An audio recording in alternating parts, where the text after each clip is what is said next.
Okay, everyone. All right. We're recording. Okay, I'm back with a new video from Rolf from Waves and Positions. So your host, Rolf from Waves and Positions. I've got a Substack where I write all kinds of articles about fun, interesting topics. And there's about 200 of them. So check them out. And man, if I can just inspire one person to do great things, this is all worth it. All right, so today we're going to talk about Václav Havel, this guy. Unfortunately, he's passed away now, but he's a pretty cool guy. I got an article about him that was actually one of my first articles. It's quite old. It's, well, old is relative. It's from June 22nd, 2025. But it's one of the coolest kind of experiences in my life, and I can't wait to share it with you. So here's the title of the article, Václav Havel and the Birth of a Free Czech Republic. From dissident playwright to president, Havel's unlikely rise helped transform a nation and reshape post-Cold War Europe. Right. So in the late 20th century, few figures embodied the peaceful triumph of democratic ideals over authoritarianism as profoundly as Václav Havel. A playwright, an essayist, and a dissident, Havel emerged as a moral compass for Czechoslovakia during its decades under communist rule. When the Iron Curtain fell, he became the first president of a newly free country, first of Czechoslovakia, and later the Czech Republic. And now, shoot, I should have looked this up before I started recording, but I believe it's just Czechia. That's what they go by now. But when Václav Havel was president, they were the Czech Republic. A dissident with a typewriter, born in Prague in 1936 to a well-off intellectual family. Havel grew up under the shadow of both Nazi occupation and later Soviet domination. His early career in the theater was marked by sharp critiques of totalitarianism masked in absurdist plays. As censorship tightened, he became more politically active, especially after the suppression of the Prague Spring in 1968. By the 1970s, Havel was one of the leading voices behind Chapter 77, a human rights manifesto that criticized the government for failing to uphold international agreements like the Helsinki Accords. The regime responded with surveillance, censorship, and multiple prison stints. Yet Havel's essays, especially The Power of the Powerless, circulated underground and internationally, becoming touchstones of resistance. Velvet Revolution and Political Ascent. In 1989, as communist regimes across Eastern Europe collapsed, Havel found himself at the forefront of the Velvet Revolution, a peaceful student-led movement that swept the Communist Party from power in Czechoslovakia. Within weeks, the former prisoner of conscience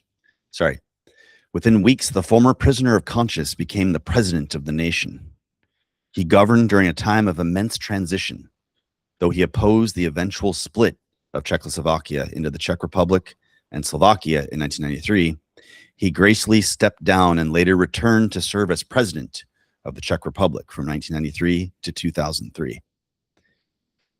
Havel's quote that stuck with me. Here we go. This is where it gets personal. I first encountered Václav Havel's legacy as a freshman at UC Davis, University of California, Davis.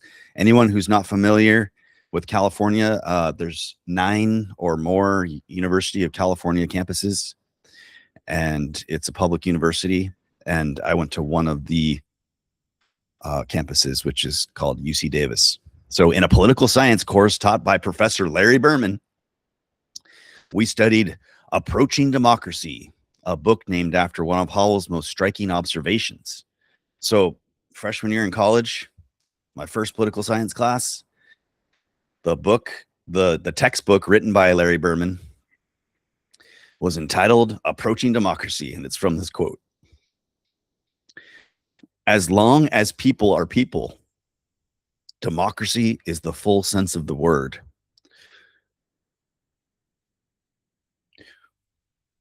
Sorry. As long as people are people, democracy, in the full sense of the word, will always be no more than an ideal. One may approach it as one would the horizon in ways that may be better or worse, but it can never be fully attained. In this sense, you too are merely approaching democracy. You have thousands of problems of all kinds, as other countries do, but you have one great advantage. You have been approaching democracy uninterruptedly for more than 200 years, and your journey toward the horizon has never been disrupted by a totalitarian system. This quote reframed how I thought about democracy, not as a finished product, but as a continual effort. Coming from someone who had lived through censorship, surveillance, and imprisonment, it felt less like a critique and more like a challenge to keep striving, to keep becoming. Okay, a once-in-a-lifetime coincidence. Then, in 2003, I had the chance to visit Prague while my sister was studying abroad there. I had just returned from a trip to Ghana with some friends, my first time to Africa.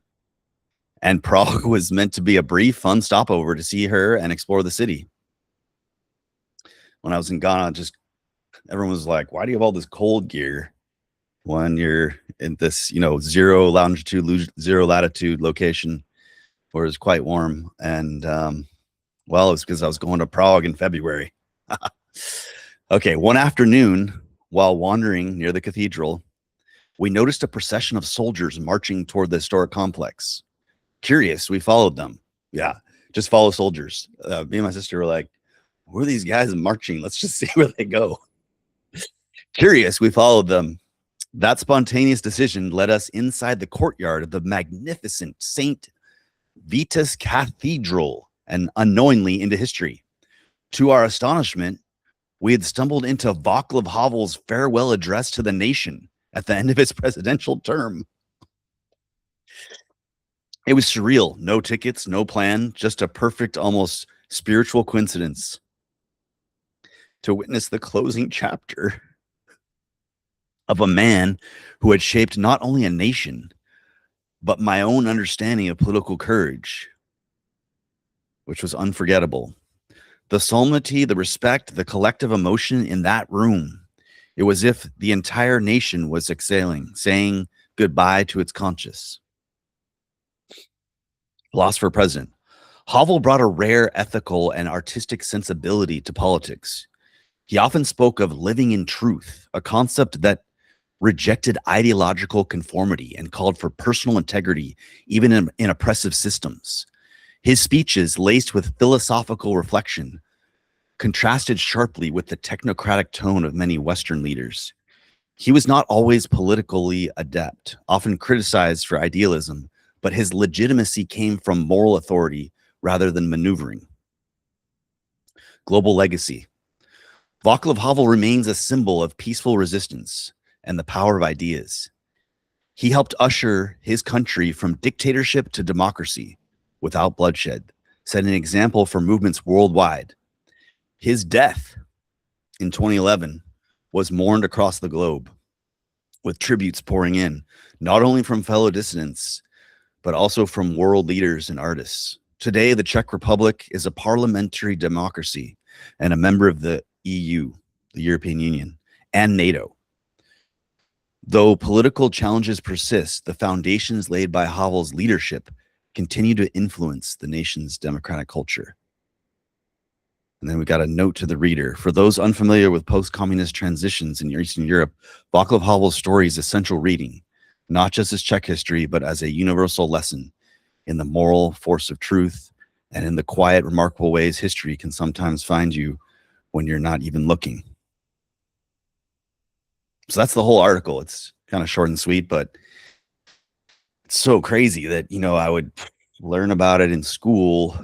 He's the title of the book from Professor Larry Berman's class. And then randomly, my sister and I see these soldiers walking by, and We just follow them and we get to see Václav Havel. And, you know, it took me 22 years to write that article. Kind of crazy. So that happened in 2003. And I wrote this article in 2025. And I actually sent it to Professor Larry Berman. I found his email because, you know, I haven't been in contact with him since, you know, I graduated, you know, 20 years ago, 25 years ago. And he loved it.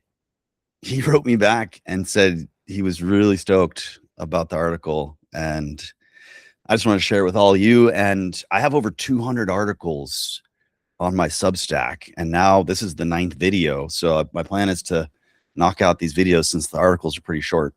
It's pretty easy to do this and try to just make it better each time. I mean, these backgrounds are amazing. This is one of the original pieces of art that I created for the article. And I just did a quick reformat just now, just took it from sort of an iPhone, the iPhone dimensions to a landscape to fit this dimension. So it's pretty cool. So you too can do this. Anyways, thank you so much. And we'll see you on the next one. Oh, sorry. I'm Rolf from Ways and Positions. Check out my Substack and like and subscribe. Thank you so much.